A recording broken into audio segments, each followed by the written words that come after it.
Before we get started with today's show, I just want to remind you that you can save 10% on your order with Symphony of Balloons, a luxury balloon company that also offers a 360 camera. Just simply mention you heard about them on Breaking Through Glass Ceilings. Well, happy birthday. Second of all, what misconceptions or concerns about you that you've heard in the last few weeks are you the most looking forward to dispelling when you're the coach? It's a valid question, and I've certainly heard everything. It's been a really interesting 6 weeks or so, just in terms of being part of the engagement farming industry. It's been really interesting. However, I don't really have a great answer for your question, because I really don't give a fuck. Honestly, I want to coach the Lakers. I want to coach the team. I don't want to dispel anything. I don't. I want to become a great coach in the NBA, and I want to win championships, and I want my players to maximize their careers. That's all I fucking care about. Wow, you heard what he said. JJ Redick is the brand new coach of the Los Angeles Lakers. Hello, ladies and gentlemen. Welcome to this week's edition, I should say the early edition of Breaking Through Glass Ceilings. I'm your host, Brian H. Waters. Y'all know the deal. Hit the subscribe, hit the like, share it, tell somebody. So everybody knows by now, if you've been following me on social media, but if you haven't, if you're new, I am a Los Angeles Lakers fan. Been one since the 90s, right before Kobe and Shaq got there. And there's been some good days, so many good days, but there's been some bad days. There's been some hills to climb. But as a Laker fan, I have to say the good days outweigh the bad days. Today's one of those days we're going to find out. JJ Redick introduced as the brand new coach. Now, I grew up, when it comes to college sports, grew up first loving the University of Maryland, because that's the flagship. I'm born in Baltimore, and in the early 2000, because 99, but yeah, 2000, 2001, 2002, the Steve Francis, Juan Dixon years. We don't mention Drew Nicholas on this show. Maybe I'll show you a picture on why. But yeah, during those years, the good years, when they was in the Final Four and would win the championship, that was like my team, right? So Duke was the enemy, and we're talking at that time Jay Williams and Shane Battier. Then you fast forward, there was the Sheldon Williams era, and then there was the JJ Redick era. Now, there was a time when I was loving both Maryland and North Carolina. I know that's like blasphemy, but whatever. The only college I have loyalty to is Morgan State University. But, it was a period of time, and I would say North Carolina is still probably my basketball team. Don't follow as much. But JJ Redick, I remember the days when he was lethal on the court for the Duke Blue Devils. Wasn't a fan. Then at one point I believe Maryland trolled him so bad, they gave us he had to change his phone number 4 times. But I wasn't a fan. Wasn't a fan of JJ Redick. And then he went to the NBA, and he spent some time with the Los Angeles Clippers, who is a franchise I despise, mainly because they're like, why y'all there? Why do y'all even exist? But I will say, losing time. I mean, Clipped is fun. It's fun to watch. But now I have to root for this guy. For the first time, I really have to root for him. Now, when I first put this down, I was like, okay, we'll talk about JJ Redick. He'll be the coach of the Lakers. We're going to see what happens. But if there was any way to sell me on the fact that JJ Redick will be the head coach of the Lakers, that clip that I just played right there, I'm sold. Okay, I'm ready. Let's get started. Can the season start tomorrow? He say he don't give a fuck, and I'm excited about it. There's all the noise. We, mainly because of the fact that him and LeBron James had the podcast and where they broke down the X's and O's of basketball.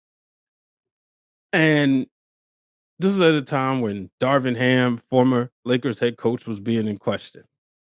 So I thought that was interesting. It's crazy because it's like, I remember 2 years ago when Darvin Ham was becoming the coach of the Lakers. And I remember um shout out to Jobber Tears podcast and Battle Club Pro. I was getting ready to go to Jobber Slam and I was listening to Darvin Ham's interview with Matt Barnes and Steven Jackson on All the Smoke. And I got excited. I said, okay, he talked about, he going to talk to Russell Westbrook, who was there at the time. And Russ is my favorite player in the league, who ironically plays for the team I can't stand, but that's what happens, right? But, he's talking to Russ and said, he's going to, let him be him, and remind him of his greatness. We all know that just didn't happen. And, I ain't going to say I didn't hate Darvin Ham. I know enough that he wasn't making adjustments when needed, but I know a lot of people, a lot of Laker Nation, as I would be on Twitter, they couldn't stand him. But now we got JJ Redick, and I know there's a big conversation about here's a guy who literally has no head coaching experience, and I find that very odd and funny. It's like, bro, what job can you have where you have no experience? Oh, wait a minute. The president of the United States. You don't have to have politic experience. You just got to be popular amongst a certain group. But nonetheless, it's going to be a ride. We're going to find out. We saw this with Steve Nash a few years ago. Man, he got Kevin Durant and James Harden and Kyrie Irving to the playoffs. They obviously didn't win. You have what can JJ Redick do, right? Now, it does suck that there are black prospects, people like Mark Jackson, who built the Golden State Warriors that everybody loves. There's people like Sam Cassell, who's been an assistant. B. Shaw, I don't think Brian Shaw has had a head coach position. I'm wondering, where are these people? You know what I mean? Will Chris Paul, if this is what he want to do, when he comes out, will he have a coach? Will he have the opportunity to coach in the league immediately?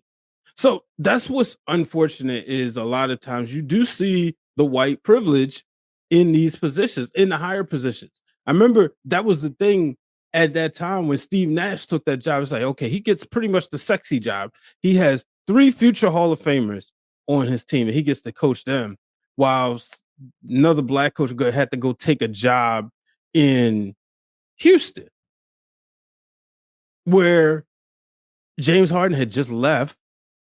Or maybe actually, you know what? If I'm not mistaken, James Harden wasn't even with the he wasn't even with the Nets yet. Yeah, he wasn't even with the Nets. He was still in Houston, but everybody knew he was on his way out, right? And they was getting ready to hit rebuild mode. But JJ Redick gets these positions. But I mean, he's in there now. We're gonna see what happens. Hopefully very soon, JJ Redick will bring the Lakers back to prominence, and we will see some black head coaches get some of the good jobs. Shout out to Doc Rivers. He's one who did get a good job but Doc Rivers has the pedigree. He has the proven track record. I want to see black head coaches without the proven track record, brother, get an opportunity. If somebody, let's just say something like the Phoenix Suns, or something like that. Just one of those where there's some superstars there. They just need a little bit of guidance. So we shall see. Let's move on. Because I have quite a bit, not a lot, but it's a few things I wanted to talk about. Stephen A. Smith. Stephen A. Smith is set he's in contract renegotiations, 1 year left, and he is looking to seek a major payday. Now, one thing I saw was they put an $18 million per year offer And they said that's reportedly not enough. Wow, right? Hey, look, somebody want to pay me $18 million? I can do a show. Quite frankly, I can do more than Stephen A. Smith will do. I don't have the audience, I know, but look, I can shoot, edit, talk, write, cover the sport. So yeah, I'm looking for that opportunity as looking at the Orioles. Gunnar Henderson hit the double. Uh, but yeah, and I can talk baseball, and I'm willing. But yeah, shout out to Stephen A. Smith though. In all fairness, all realness, I'll say I'm happy to see him in the control, right? For be real. Like, let's all jokes aside. Yes, I do want those big contracts. Don't get it twisted. But for the sake of this conversation, yeah, I'm happy to see Stephen A. Smith in this type of control. We saw a lot of stuff that he's been doing. He puts in a lot of work. He's the face of ESPN. So I would definitely love to see him drive a hard bargain and drive that number up. It's an opportunity for him. It's a huge opportunity. Regardless of what, his voice is a voice of record. We go as soon as something crazy happened in sports, we turn on First Take. If his voice or face pops up on your social media feed, you're looking to hear what he has to say. Let's not act like that's not the case. So I think it's very cool that he has this opportunity coming. And we're gonna see. He worked for Pat McAfee, and quite frankly, Stephen A. Smith should be the highest paid person at ESPN. When you think about ESPN, you think of a Stephen A. Smith, just like you did years ago with Stuart Scott. And Stephen A. Smith is essentially doing more because he's making appearances on SportsCenter. He's doing NBA countdowns. Yeah, he get the little walk, whatever. But he is on First Take every morning. And then when like breaking news happened, you're calling him up where he's home. So shout out to him for all that he's doing. Ladies and gentlemen, if you want to support this podcast by wearing a t-shirt, whether it's the one that says breaking through glass ceilings or the one that says no ceilings above success, simply go to foryourwear.com. Also, you can support some of your other favorite podcast and content creators, including Those Wrestling Girls, Seahawk, and the Wrestling Club. And you can support some of your favorite independent wrestlers, including Jay Bougie, Trisha Dora, Chaz the Dawn. Shoot, all the Pure Ignorance is on there. So go on foryourwear.com, go under personalities, you'll find Brian H. Waters, and buy a t-shirt. And remember, I'll give you a shout out on the show. Podcasters and gamers, we all know it can be intense. We're talking, we're getting hype, we're passionate. Sometimes we need a boost. Well, you can get that by getting Rogue Energy. Rogue Energy is the #1 supplement for podcasters and gamers, and they have tons of different flavors, including Strawberry Burst, Tropical Breeze, and Cotton Candy. And you can save 10% by putting in the code Brian H at checkout. So go to rogueenergy.com and enter the code Brian H to save money. Now, I want to talk about his former tag team partner, Skip Bayless.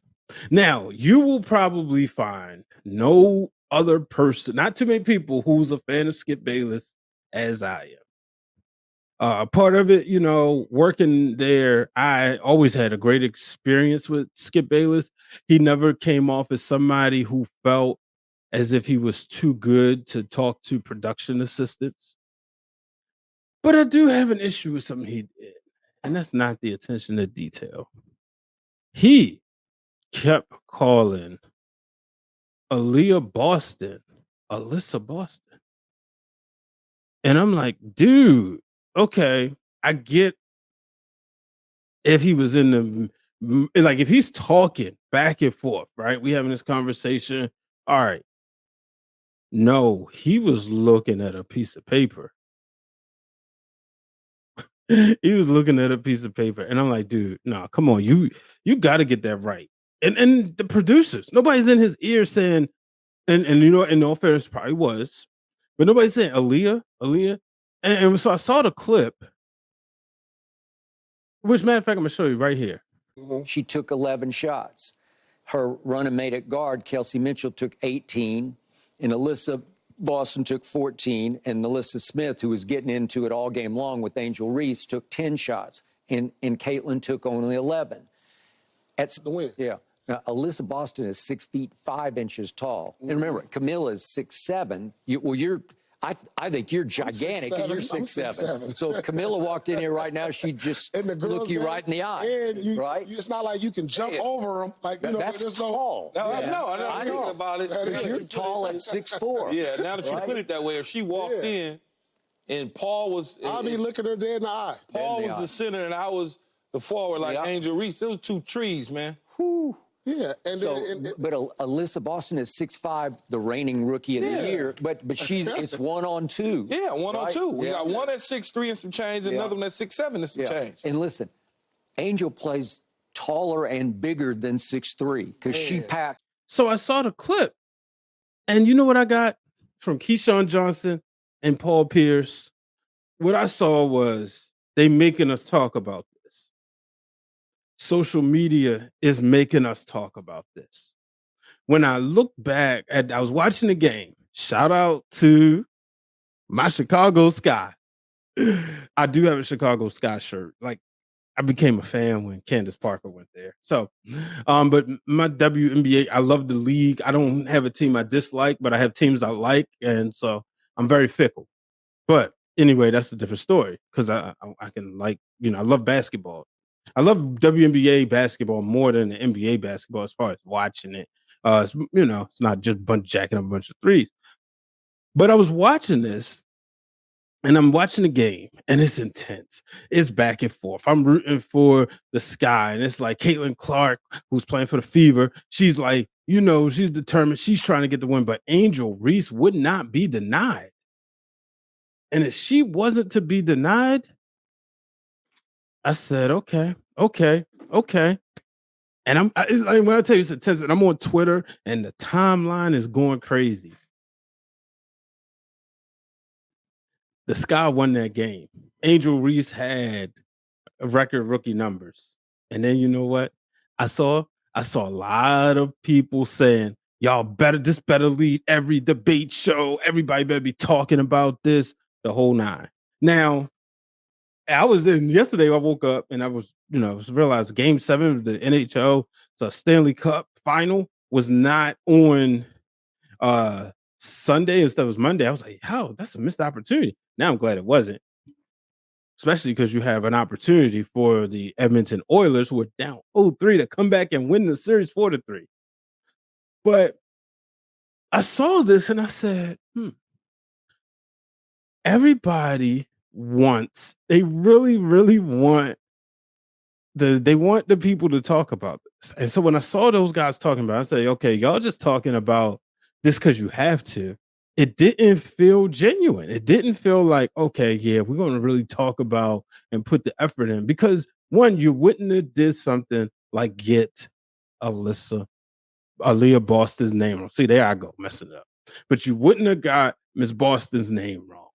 And that's a problem. And I hope we see that fixed, because it's just not cool. It's not cool. It makes no sense at all.